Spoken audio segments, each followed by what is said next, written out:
Yeah, well, usually when you think of a 12-foot python, you don't think the snake is the one that's going to need to be saved, maybe yourself. But that wasn't the case here. This is Aurora, and she actually swallowed something that could have been very deadly had it not been taken out. Thankfully, the owner was able to get her to a clinic. They were able to remove it, and they've got pictures and videos of the entire process.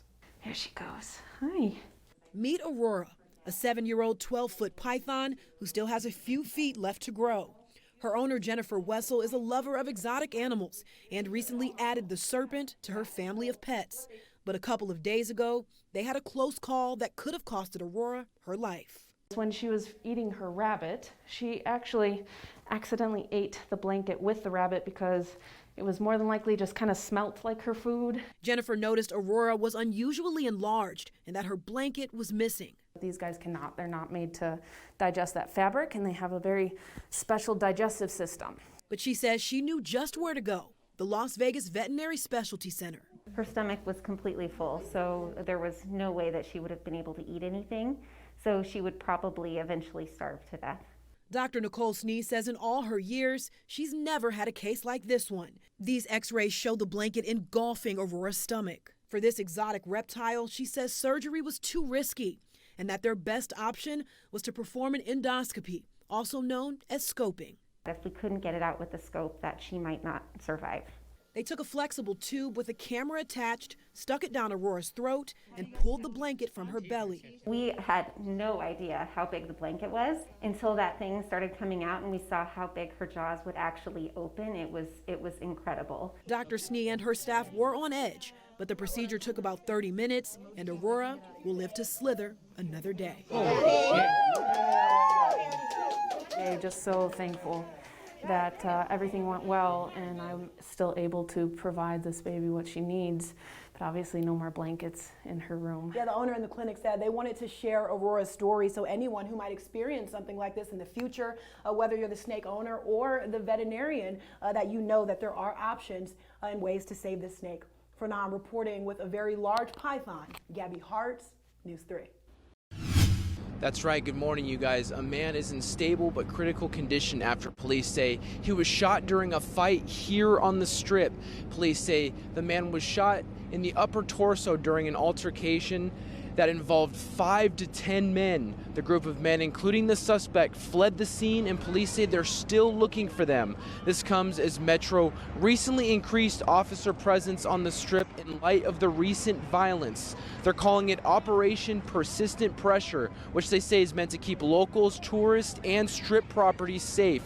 Just in the last 3 weeks, 2 people were injured during a shooting in front of Paris, Las Vegas. A casino worker was shot and killed on the I-15 near Flamingo. A wanted sex offender armed with a knife was shot and killed by police near Sahara, Las Vegas, and a man was shot and killed near a Motel 6 just east of the Strip. Now, this is an ongoing investigation. Stay with us for any updates. Reporting live, Kyle Wilcox, back to you. God bless the great state of Nevada. Texas Senator Ted Cruz met with enthusiastic applause at a MAGA meetup Saturday afternoon in Summerlin. The former presidential candidate in town to campaign on behalf of Republican candidates Dan Rotheimer and Jim Marchant, running for Nevada's 3rd and 4th congressional districts. The eyes of the country are on Las Vegas because you have not just one. You have 2 congressional seats that are 2 of the biggest pickup opportunities in the entire country.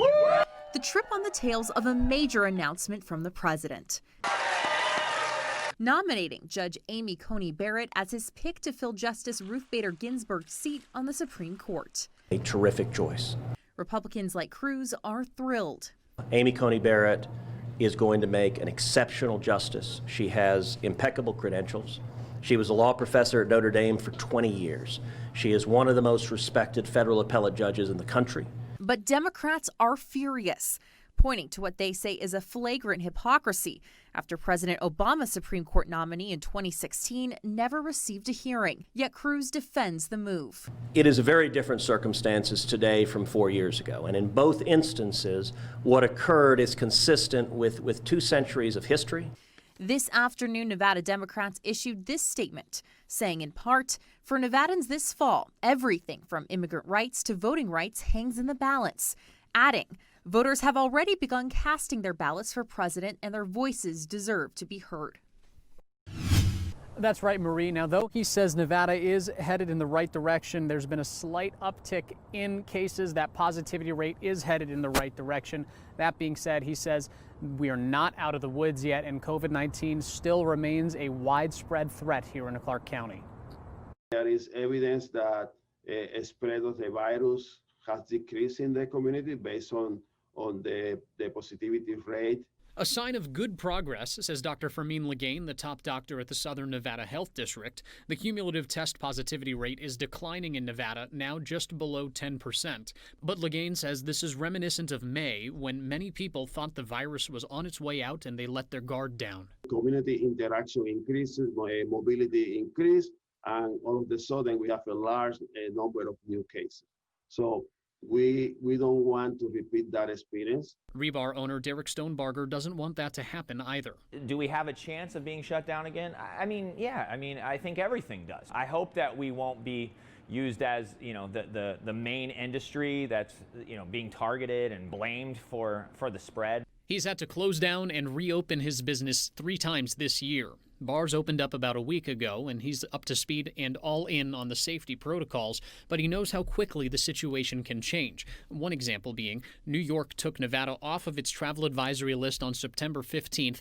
Cases went up here slightly, and Nevada was back on that list on September 23rd. The trend of the disease is decreasing, but still we have a relatively large number of coronavirus cases in Clark County. Legain urges people continue to wear masks, social distance, and limit interactions to help prevent a reversal of this progress. Stonebarger says his regulars are good about wearing their masks and keeping their distance. He's hopeful everyone else does their part. There is a chance if people don't want to do that and it continues to climb and people aren't wearing their masks again and that we go backwards and we get shut down again.